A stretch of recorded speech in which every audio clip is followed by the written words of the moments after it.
Welcome to my YouTube channel. आज के lecture में डिस्कस करने जा रहे हैं वुमेन हेल्थ एंड डिजीज़। इस चैप्टर को हम 2 लेक्चर में कंप्लीट करेंगे। तो आज के लेक्चर में हम बात करेंगे कि डिजीज़ क्या होता है, हेल्थ क्या होता है और कितने टाइप्स के डिजीज़ होते हैं, और जो टाइप्स ऑफ डिजीज़ होते हैं वो डिजीज़ किस पैथोजन से कॉज होते हैं, कौन कौन से पर्टिकुलर पैथोजन होते हैं जो डिजीज़ कॉज करते हैं। तो इस चैप्टर को हम एकदम शॉर्ट फॉर्म में बिल्कुल थ्योरी की तरह एकदम समरी टाइप की स्टडी करेंगे। तो सबसे पहले हम बात करते हैं कि हेल्थ क्या होता है। जब हम पूरी तरीके से फिजिकली, मेंटली, सोशली सब तरीके से जब फिट होते हैं, वेलबींग होते हैं, मतलब जब हमारे माइंड पे कोई भी प्रेशर ना हो और आसपास से भी कोई भी प्रेशर ना हो और हमारी बॉडी में पूरी तरीके से फिट होती है, तो उसे हम बोलते हैं गुड हेल्थ, और इसी को बोला जाता है हेल्थ। तो हेल्थ क्या होता है?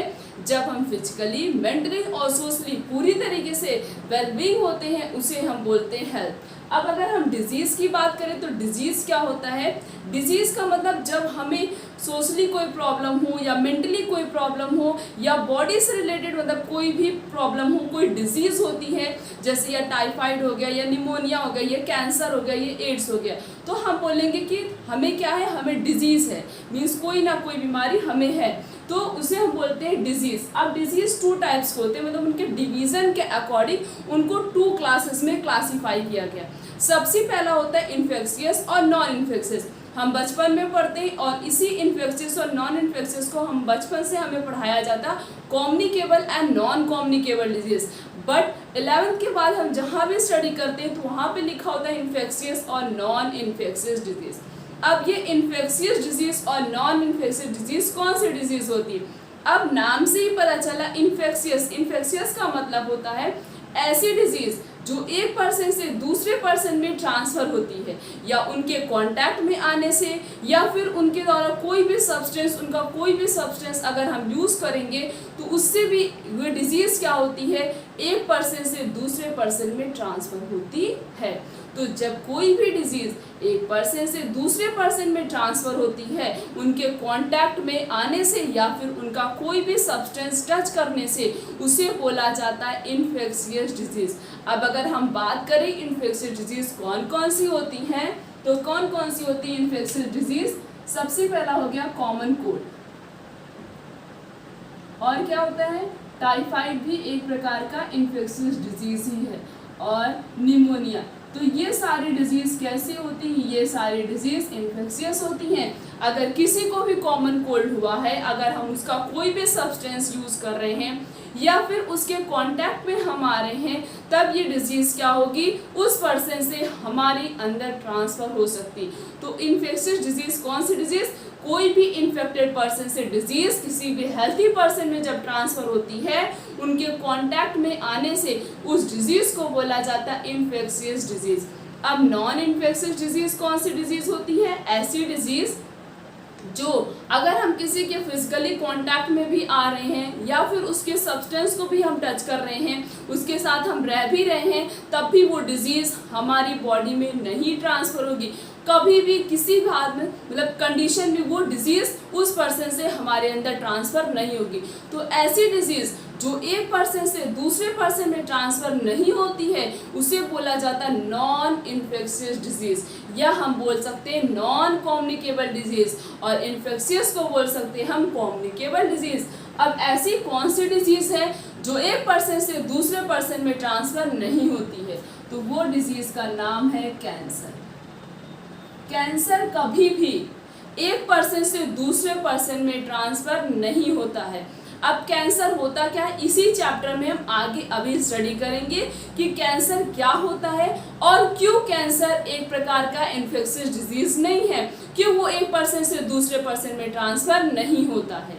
ठीक है, तो इन्फेक्शियस डिजीज़ कौन सी डिजीज़ होती? ऐसी डिजीज़ जो एक पर्सन से दूसरे पर्सन में ट्रांसफ़र होती है उनके कांटेक्ट में आने से, और नॉन इन्फेक्शियस डिजीज़ ऐसी डिजीज़ जो एक पर्सन से दूसरे पर्सन में ट्रांसफ़र नहीं होती है किसी भी कंडीशन में। This type of disease is known as non infectious disease. Next topic is type of diseases, या हम बोले पैथोजन। पैथोजन क्या होता है? पैथोजन का मतलब होता है एक ऐसा ऑर्गेनिज्म ऐसे ऑर्गेनिज्म जो डिजीज कॉज करते हो उन्हें हम बोलते हैं पैथोजन। तो different different type of pathogen survive करते हैं और different different type of pathogen जो है वो डिफरेंट डिफरेंट डिजीज कॉज करते हैं। अगर हम बात करें वायरस की, बैक्टीरिया की, प्रोटोजोन की, हेलमिंथ की और फंगस की, ये 4-5 जो टाइप ऑफ पैथोजन होते हैं ये सभी क्या करते हैं, different different type of disease cause करते हैं। किसके अंदर? ह्यूमन बीइंग के अंदर। तो सबसे पहले हम बात करेंगे कि वायरस से कौन कौन सी डिजीज होती है। तो सबसे पहले हम स्टडी करेंगे वायरल डिजीज के बारे में। तो वायरल डिजीज में सबसे पहला आता है कॉमन कोल्ड। कॉमन कोल्ड होता किससे? कॉमन कोल्ड जो है वो राइनो वायरस से होता है। मोस्ट इंपॉर्टेंट क्वेश्चन जो बनते हैं नीट में या बोर्ड में हमारे बनते हैं, तो वो कैसे बनते हैं? ज़्यादातर जो है अब बोर्ड में क्वेश्चन बनेगा तो वो कैसे बनेगा, उसमें यही पूछा जाएगा कॉमन कोल्ड के पैथोजेंस के नाम लिखो या फिर उनके सिम्टम्स के नाम लिखो और ये डिजीज इन्फेक्शियस है कि नॉन इन्फेक्शियस, इस टाइप के क्वेश्चन पूछे जाएंगे। बट नीट में कैसे क्वेश्चन पूछे जाते हैं? नीट में जो है पर्टिकुलर उनके पैथोजेंस का नाम दिया है। अगर कोई उसका सीवियर केस है, मतलब अगर हम ट्रीटमेंट नहीं करा रहे हैं तो क्या होगी, वो डिजीज बहुत ही क्रिटिकल कंडीशन में चली जाती है। तो सीवियर केसेस अगर दिए गए हैं तो वो भी पूछा जा सकता है और उनके पैथोजन के नाम तो पूछे जाते हैं और साथ साथ में सिम्टम्स तो बहुत ही ज़्यादा इंपॉर्टेंट है। इस टाइप के क्वेश्चन नीट में बनते हैं और जिसके पहले पता इस टाइप के क्वेश्चन जो है बोर्ड में बनते हैं। तो कॉमन कोल्ड होता किससे है? कॉमन कोल्ड जो है वो राइनो वायरस से होता है। अब कॉमन कोल्ड में होता क्या है? Infect the nasal and respiratory passes but not the lungs. अब बहुत इंपॉर्टेंट है, तो कॉमन कोल्ड में ये जो राइनो वायरस है ये सिर्फ और सिर्फ हमारे नोज पे मीन जितने भी नेजल पासेस होते हैं उसमें भी इफेक्ट करता है और हमारे रेस्पिरेटरी पासेस पे इफेक्ट करता है। बट कॉमन कोल्ड से हमारे लंग पे कोई भी इफेक्ट नहीं पड़ता। तो नीट में क्वेश्चन कैसे बन सकता है? नीट में इस टाइप का क्वेश्चन बन सकता है, ऐसी कौन सी डिजीज है जिसमें हमारे लंग पे कोई भी इफेक्ट नहीं पड़ता, नो इफेक्ट। तो कौन सी डिजीज हो गई? और वो हो गया कॉमन कोल्ड। तो कॉमन कोल्ड राइनो वायरस से होता है, ये हमारे नेजल पासेस को और रेस्पिरेटरी पासेस को इफेक्ट करता है बट हमारे लंग्स पे कोई भी इफेक्ट नहीं डालता है। नेक्स्ट, अब हम सिम्टम्स की बात करें कि कॉमन कोल्ड के सिम्टम्स कौन कौन से होते हैं। Nasal congestion, sore throat and the cough, headache, tiredness and the hoarseness. और ये जो कॉमन कोल्ड होता है वो 3 से 7 दिन तक होता है, बस ज़्यादा से ज़्यादा 3 दिन होगा, 3 दिन में नहीं ठीक हुआ तो ज़्यादा 1 हफ्ते होगा। और अगर 1 हफ्ते से 2 हफ्ते या 3 हफ्ते बढ़ जा रहा तो इसका मतलब हमारी बॉडी में कोई बहुत बड़ा इन्फेक्शन हो रहा, तुरंत हमें क्या कराना चाहिए, अपना ट्रीटमेंट करा लेना चाहिए, हमें अपना चेकअप करा लेना चाहिए।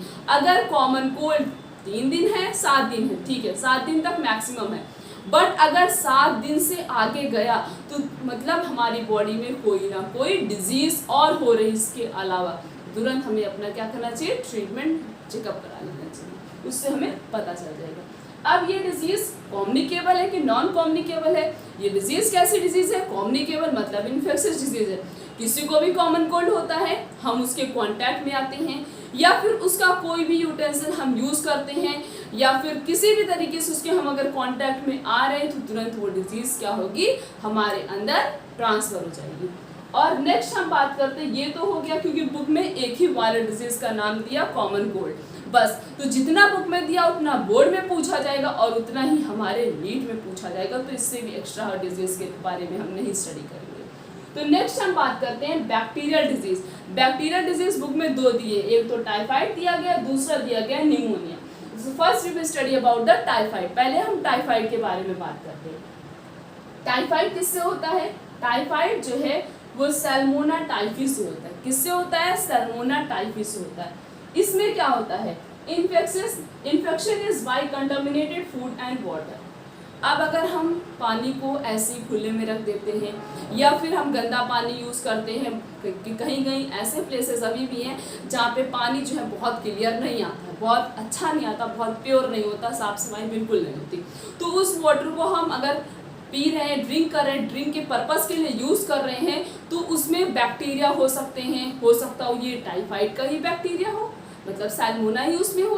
तो उससे क्या होता है, वो तुरंत हमारी बॉडी के अंदर इंटर कर जाएगा और हमें जो है टाइफाइड फीवर कॉज कर देगा हमारे अंदर। और फूड की बात करें, अब जैसे कि लोग बासी खाना जो खाते हैं, आज शाम को बना लिया, उसको कल शाम तक खा रहे हैं, तो मे बी इस पे बैक्टीरिया ग्रो कर सकता है। तो इस तरीके से ये डिजीज क्या होती है, ट्रांसफर होती है। कंटामिनेटेड फूड एंड वाटर से इसका इन्फेक्शन जो है वो ट्रांसफर होता है।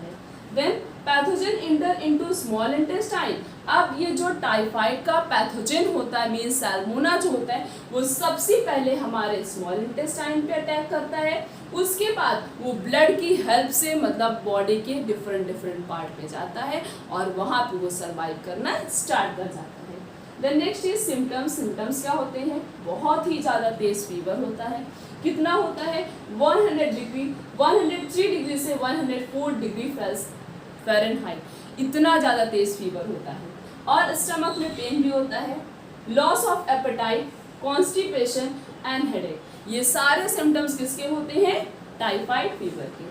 अब इसमें क्या होता है, सीवियर केसेस में intestinal perforation in severe cases. अगर हमें टाइफाइड हुआ, हमने लापरवाही की, हमने प्रॉपरली ट्रीटमेंट नहीं कराया, चेकअप नहीं कराया, क्योंकि कोई भी डिजीज होती है 2-3 दिन बाद ही पता चलता है। अब ये टाइफाइड फीवर है तो इसका पैथोजन बॉडी के अंदर इंटर करेगा, ये डिफरेंट पार्ट पे जाके सर्वाइव करे।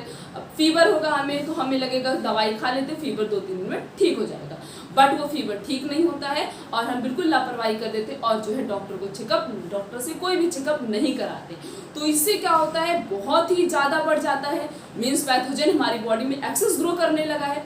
जब पैथोजन बहुत ज़्यादा ग्रो करेगा तो वो क्या करेगा, हमारी बॉडी को ही नुकसान पहुंचाने लगे, डैमेज करने लगे। तो अगर हमें टाइफाइड हुआ है, हमारा ट्रीटमेंट प्रॉपरली नहीं हो रहा है, तो इसमें क्या होता है, सीवियर केसेस में इंटेस्टाइनल परफोरेशन हो सकता है, मतलब हमारे इंटेस्टाइन में होल हो सकता है अगर हम टाइफाइड के कंडीशन में अपना प्रॉपरली ट्रीटमेंट नहीं करा सकते।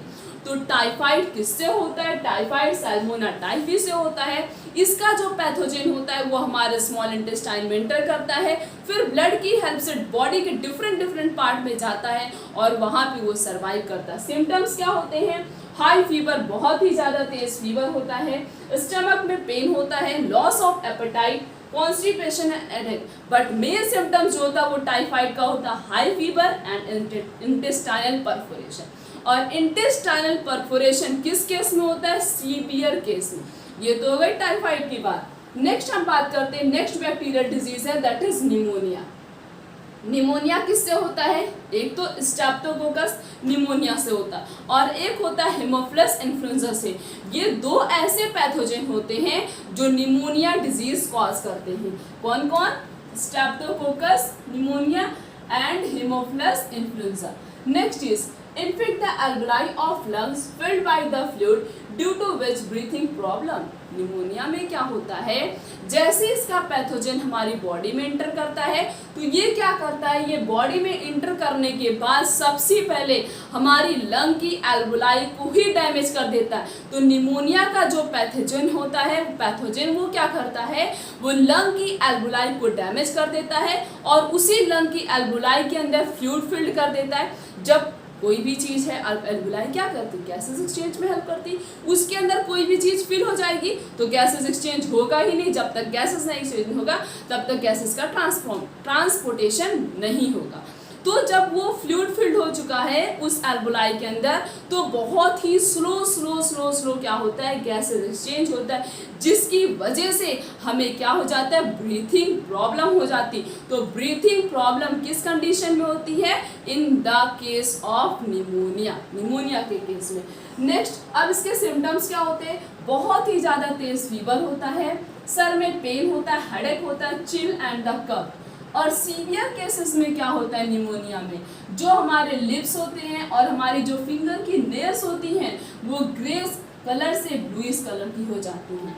तो जिसकी भी बॉडी, अगर हम देख रहे हैं किसी के फिंगर के नेल्स या फिर लिप्स का कलर चेंज हो रहा है, वो ग्रे कलर से ब्लू कलर में हो जा रहा है, तो मतलब उस पर्सन को क्या हुआ है, निमोनिया।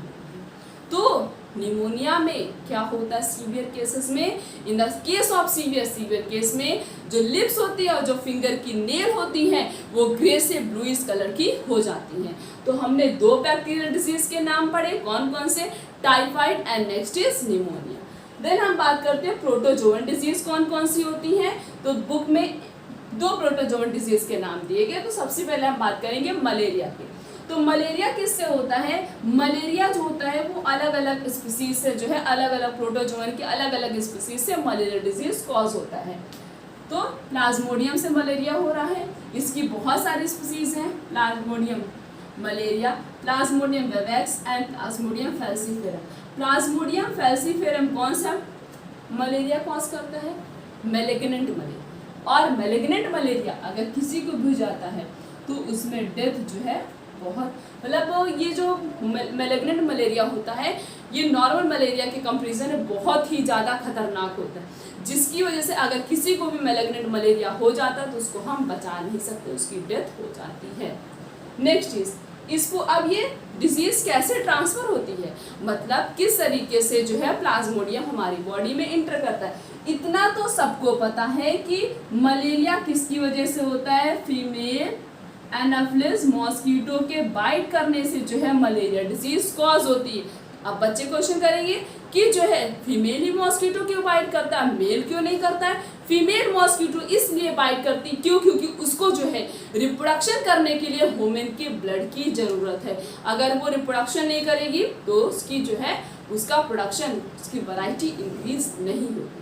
तो इससे जो है वो क्या करती है, हमको बाइट करती है और हमारे से बॉडी से क्या लेती है? ब्लड लेती है और उसके बाद अपना रिप्रोडक्शन प्रोसेस करती है। तो फीमेल एनाफिलिस मॉस्किटो क्यों बाइट करती है? For the purpose of reproduction. ठीक है, अब फीमेल एनाफिलिस मॉस्किटो के बाइट करने से मलेरिया डिजीज हो रहा है। अब जो स्पोरोजॉइट है, ये स्पोरोजॉइट क्या होता है? ये जो है ये इन्फेक्शियस स्टेज होती है। क्या होती है? इन्फेक्शियस स्टेज होती है। ये क्या है? इन्फेक्शियस। अब ये स्पोरोजॉइट जो है वो इसी के बाइट करने से हमारी बॉडी में इंटर करेगी। बॉडी में इंटर करने के बाद बोर्ड के लिए और नीड के लिए सबसे ज़्यादा इम्पॉर्टेंट है life cycle of Plasmodium. Plasmodium की लाइफ साइकिल बहुत ही ज़्यादा इम्पॉर्टेंट है। तो स्पोरोजॉइट जो है ये हमारे लीवर सेल पर अटैक करता है। लीवर सेल में क्या करता है? मल्टीप्लाई करता है। जैसे ही स्पोरोजॉइट हमारी बॉडी में इंटर करता है तो सबसे पहले हमारे लीवर पर अटैक करता है, तो वहाँ पे वो मल्टीप्लाई करते करते करते अपनी पूरी प्रोजेनी बना देता है। उसके बाद अब ब्लड हमारी बॉडी में हर जगह है, अब बॉडी इन्फेक्टेड हो ही चुकी है, तो ब्लड की हेल्प से मतलब क्या होगा? हमारी आरबीसी भी डैमेज हो चुकी है, हमारा रेड ब्लड सेल भी डैमेज हो चुका है। अब जब रेड ब्लड सेल ही डैमेज हो चुका है, जितनी भी नई नई आरबीसी बन रही है वो सब रप्चर होती जा रही है। तो continuous rupture of the RBC, हमारी आरबीसी जो कंटिन्यूअस रप्चर हो रही है इसकी वजह से क्या होता है? हीमोजॉइन सब्सटेंस रिलीज होता है। और ये हीमोजॉइन क्या है? हीमोजॉइन एक टॉक्सिक सब्सटेंस होता है और ये टॉक्सिक सब्सटेंस किस कंडीशन में रिलीज होता है? जब हमारी आरबीसी कंटिन्यूअस रप्चर होती जाती। अब ये हीमोजॉइन सब्सटेंस जो की कॉज क्या करता है? ये जब हीमोजॉइन सब्सटेंस रिलीज होगा जिससे हमें बहुत ही ज़्यादा ठंडी लगती है और फीवर तो बहुत ही ज़्यादा तेज हो जाता है due to the release of hemozoin substance. तो नीट के पेपर में ये पूछा जाता है हीमोजॉइन सब्सटेंस किस कंडीशन में रिलीज होता है? तो हीमोजॉइन सब्सटेंस रिलीज होता है due to the rupture of RBC. RBC के रप्चर होने की वजह से हीमोजॉइन सब्सटेंस रिलीज होता है और ये हीमोजॉइन क्या कॉज करता है? Chill and high fever. तो ये रही मलेरिया की लाइफ साइकिल सबसे शॉर्ट फॉर्म में और सबसे सिंपल। अब एक क्वेश्चन और बनता है मलेरिया के ऊपर कि मलेरिया में 2 वेक्टर की जरूरत होती है 1 वेक्टर की? मलेरिया में 2 वेक्टर की जरूरत होती है। एक तो ह्यूमन बीइंग होगा ही होगा, दूसरा जो है मॉस्किटो भी होना चाहिए। अगर मॉस्किटो नहीं होगा, अब कैसे दोनों एक दूसरे के ऊपर डिपेंडेंट होते हैं इसके बारे में स्टडी करते हैं। सपोज हमें मलेरिया हुआ तो हमारी बॉडी के अंदर क्या है? स्पोरोजॉइट है। अब हमें कोई भी आके मॉस्किटो बाइट कर रहा है तो जब हमें बाइट करेगा तो उसकी बॉडी के अंदर क्या होगा? वो स्पोरोजॉइट इंटर कर जाएगा। अब वो जो मॉस्किटो के अंदर जो स्पोरोजॉइट इंटर किया गया है, अब वो मॉस्किटो किसी और पर्सन को जाके बाइट करेगा उसके अंदर उसने स्पोरोजोइट छोड़ दिया, फिर उसको कोई और मच्छर आके काट रहा है तो उसकी बॉडी से स्पोरोजोइट ले रहा है, फिर किसी हेल्दी पर्सन को जाके बाइट कर रहा है तो उसके अंदर फिर से स्पोरोजोइट छोड़ दे रहा है। तो स्पोरोजोइट है क्या, एक प्रकार का इन्फेक्टेड स्टेज है, इन्फेक्शियस स्टेज होता है जो एक पर्सन से मतलब पर्सन से फिर मलेरिया, मॉस्किटो से फिर पर्सन में, फिर मॉस्किटो फिर पर्सन, इससे क्या होगा, तो 2 वेक्टर की जरूरत होती है। मलेरिया की मतलब प्लाज्मोडियम की पूरी लाइफ साइकिल को कंप्लीट करने के लिए 2 वेक्टर की जरूरत होती, और वो दोनों वेक्टर कौन कौन से होते हैं, एक तो जो है ह्यूमन बीइंग खुद होता ही होता है, दूसरा जो है वो क्या होता है, मॉस्किटो होता है। अगर ये दोनों नहीं होंगे तो प्लाज्मोडियम की लाइफ साइकिल कंप्लीट नहीं हो सकती है। तो ये तो मलेरिया था, मलेरिया के बारे में कि मलेरिया क्या होता है, कैसे ट्रांसफर होता है और इसकी लाइफ साइकिल क्या। प्रोटोजोअन डिजीज के बारे में स्टडी किया जिसका नाम था malaria. Next protozoan disease is amoebiasis. अब ये अमीबियोसिस क्या होता है, अमीबियोसिस जो होता है वो इंट अमीबा हिस्टोलिटिका से कॉज होता है। अमीबियासिस डिजीज किससे होता है, int amoeba histolytica disease, pathogen जो होता है वो ये डिजीज कॉज करता है। अब इसके सिम्टम्स क्या होते हैं, इसका सिम्टम्स होता है कॉन्स्टिपेशनल, एब्डोमिनल पेन होता है और क्रैम्प, स्टूल और एक्सेस म्यूकस क्या होता है, हमारी बॉडी से रिलीज होता है। ये सब सिम्टम्स किसके होते हैं, अमीबियासिस के होते हैं। नेक्स्ट, अब ये डिजीज एक पर्सन से दूसरे पर्सन में कैसे ट्रांसफर होती है। House fly are the mechanical carrier of this disease.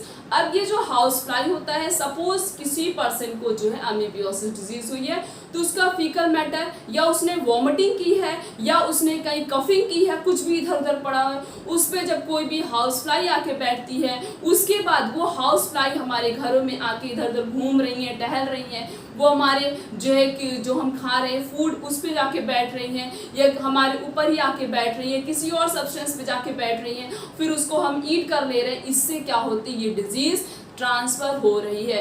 तो मैकेनिकल कैरियर कौन है, इस डिजीज के ट्रांसमिशन में कौन हेल्प करता है, इसका नाम है हाउस फ्लाई, जो हमारे घरों में हमेशा घूमती रहती है। और ये हाउस फ्लाई इजीली जो है ये डिजीज ट्रांसफर कर सकती है समय तक, मतलब जैसे कोई भी वो कहीं से भी बैठ के आ रही हैं, अब वो आके हमारे फूड के किसी भी आइटम पे बैठ रही हैं, उसके बाद क्या हो रही है, वहाँ पे वो अपना फीकल मैटर या पैथोजन, मतलब वो जो उसका वायरस है वो क्या उस पर छोड़ दे रही, रिलीज कर दे रही, तो उसको हम ईट कर रहे हैं, तो इससे क्या होगी, ये डिजीज ट्रांसफर होती है। नेक्स्ट, ये तो हो गया प्रोटोजोअन डिजीज के बारे में। अब नेक्स्ट हम बात करते हैं हेलमिंथ डिजीज। बुक में 2 हेलमिंथ डिजीज के नाम दिए गए हैं। एक तो हो गया एस्केरिसिस। एस्केरिसिस किससे होता है, एस्केरिस, और एस्केरिस क्या है, हमने क्लास 11 में पढ़ा है एनिमल किंगडम में कि Ascaris is a type of round warm. तो एस्केरिस क्या करता है, एस्केरिसिस डिजीज कॉज करता है। सिम्टम्स क्या होते हैं एस्केरिस के, एस्केरिसिस में क्या होता है, इंटरनल ब्लीडिंग होती है और मस्कुलर पेन होता है, फीवर हो जाता है, खून की कमी हो जाती है, एनीमिया हो जाता है, और जो हमारा इंटेस्टाइन होता है उस पासेज जो मतलब जहाँ से इंटेस्टाइन हमारा पास कर रहा है वो क्या होता है, ब्लॉक हो जाता है। किस कंडीशन में, एट द टाइम ऑफ एस्केरिसिस। तो एस्केरिसिस किससे हो रहा है, एस्केरिस से हो रहा है। सिम्टम्स क्या होते हैं, internal bleeding, muscular pain, fever, anaemia, blockage of intestinal passage. अब ये भी डिजीज ट्रांसफर होती है इसी तरीके से जैसे जो है अमीबियोसिस होती है। जैसे कोई भी हाउस फ्लाई या कोई भी इंसेक्ट जो हमारे घर में इधर उधर घूमते रहते हैं, वो किसी भी कोई भी पर्सन है, उसने वॉमिटिंग की, उसका फीकल मैटर इधर उधर पड़ा हुआ है, और उसको एस्केरिस हुआ है, एस्केरिसिस डिजीज हुई है, उस पर कोई भी जाके मतलब फ्लाई या फिर हाउस फ्लाई जाके बैठ रही हैं, फिर वो आके हमारे फूड के सब्सटेंस में बैठ जा रही, फिर उसे हम खा ले रहे हैं, तो इससे ये डिजीज़ क्या होती है, ट्रांसफर होती है। तो इसीलिए मार्केट से अगर हम कोई भी फल लेके आए, सब्जी लेके आए, उसको हमें गर्म पानी में धुल देना चाहिए ताकि उसमें जितने भी डस्ट पार्टिकल होते हैं वो सब रिमूव हो जाए।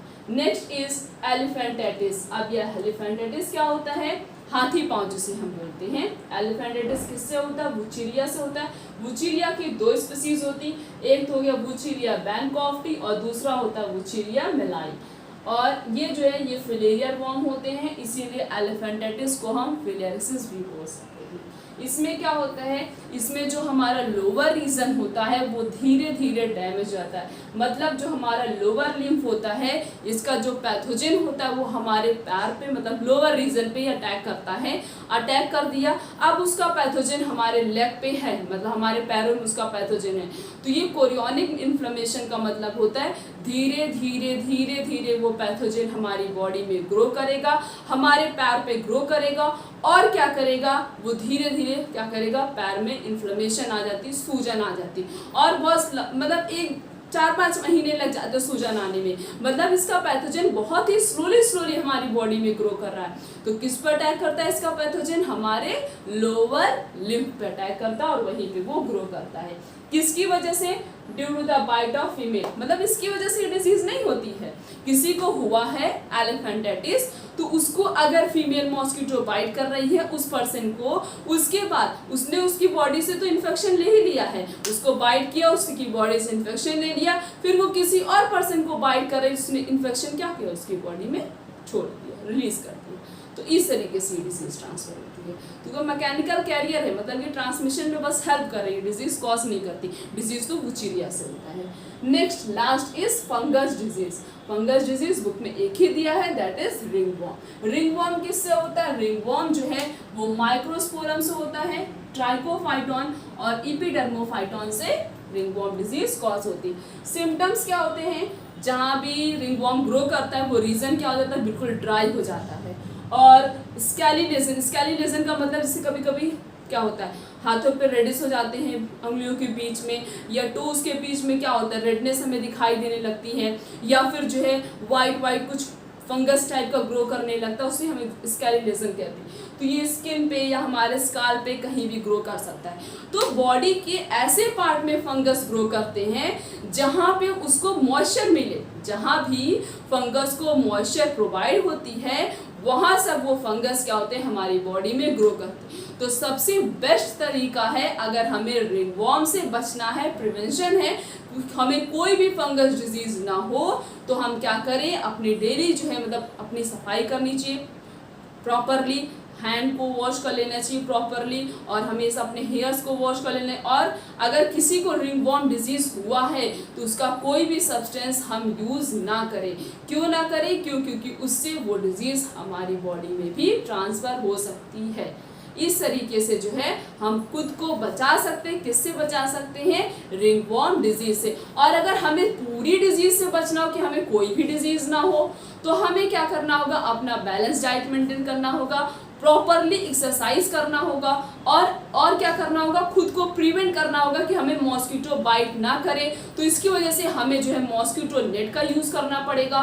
और अगर हमारे घरों में कूलर है तो उसकी प्रॉपरली डेली उसका अगर पानी चेंज करना होगा। क्योंकि मॉस्किटो के जो लार्वा होते हैं, मॉस्किटो जो होता है वो ऐसी जगह पे ही ग्रो करता है जहाँ बहुत ज़्यादा गंदगी होती है।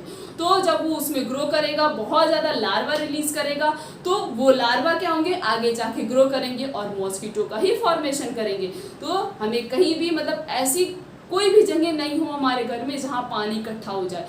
जहाँ भी पानी रहेगा वहाँ गंदगी होगी, फिर गंदगी होगी तो वहाँ पे मॉस्किटो ग्रो करेंगे। तो इस तरीके से ये कुछ चीज़ें हम यूज़ करके क्या कर सकते हैं, खुद को मेंटेन कर सकते हैं, ताकि हमें कभी भी कोई डिजीज़ ना हो।